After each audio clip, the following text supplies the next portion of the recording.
jelas kah? Munyo katanya sambilan tadu. Nya kiblat gede ya kan dabut Quran. Wasjudu wa qutari. Peduk je Quran ni lah. Peduk Quran tu meja balik ke tu. Put sambilan dong, put sambilan du.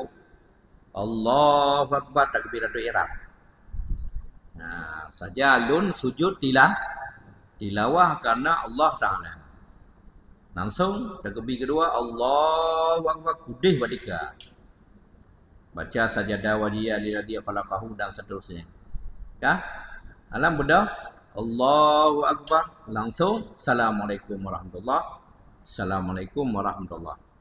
Ya, nampak tak? Ya, lagi yang sujud tilah bagi sunat sujud tilawah bagi orang yang baca ayat sajadah atau bagi orang yang dengar.